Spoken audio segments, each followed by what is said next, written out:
নৰক সদৃশ হ'ব গুৱাহাটী মহানগৰী। মহানগৰীত অস্বাভাৱিক হাৰত বৃদ্ধি প্ৰদূষণ। গুৱাহাটী মহানগৰীৰ বাবে ডাঙৰ প্ৰত্যাহ্বান ৰূপে থিয় দিছে প্ৰদূষণে। প্ৰতিদিনাই বৃদ্ধি পাই আহিছে প্ৰদূষণ। গুৱাহাটীৰ প্ৰদূষণক লৈ বিধানসভাত সৰব হৈ উঠে গুৱাহাটীৰ 3জনকৈ বিধায়ক। কাৰণো দৰ্শালে বিধায়কে। মেঘালয়ৰ পৰা অহা আৱৰ্জনাৰ বাবে গুৱাহাটীত বৃদ্ধি পাইছে পানীৰ প্ৰদূষণ। মেঘালয়ৰ গোপালকসকলে গোবৰটো গুচি আহি পেলাই এৰি দিয়ে বৰষুণৰ পানীৰে বা তেওঁলোকে পানী দি পেলাই উটুৱাই দিয়ে। ড্ৰেইনৰ যিটো নলা নৰ্দমাৰ যিটো ব্লক হোৱাৰ যিটো কাৰণ, সেইটো এটা প্ৰধান কাৰণ বুলি আমি অনুমান কৰিছোঁ। 270টা উদ্যোগে বিপদ মাতিছে মহানগৰীলৈ। গুৱাহাটীৰ 270টা উদ্যোগেই ভংগ কৰিছে প্ৰদূষণ নিয়ন্ত্ৰণ সম্পৰ্কীয় সকলো আইন।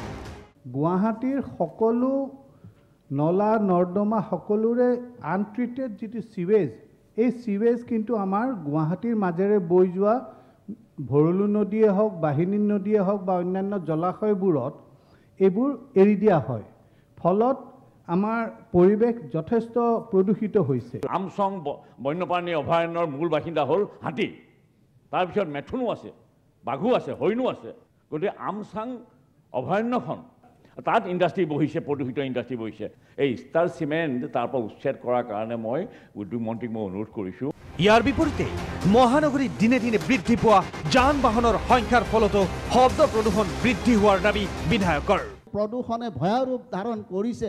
সেই সময়ত যদি আমি কেতবোৰ বিশেষ পদক্ষেপ নলওঁ, যদি আমি বিজ্ঞানসন্মতভাৱে কিছু ব্যৱস্থা গ্ৰহণ নকৰোঁ, তেনেহ'লে এটা সময়ত গুৱাহাটী মহানগৰীত থকাৰ পৰিৱেশ যে নাথাকিব, এই কথাটো নিশ্চিত। আমাৰ গুৱাহাটী মহানগৰীত দেখা গৈছে যে এই প্ৰদূষণটো আমাৰ এবজৰ্ব কৰাৰ কাৰণে আজি কোনো ধৰণৰ কিন্তু কাৰ্যব্যৱস্থা আমাৰ চৰকাৰখনে গ্ৰহণ কৰা নাই। সময় থাকোঁতে উচিত পদক্ষেপ গ্ৰহণ নকৰিলে মহানগৰ আৰু মহানগৰবাসীৰ বিপদ নিশ্চিত।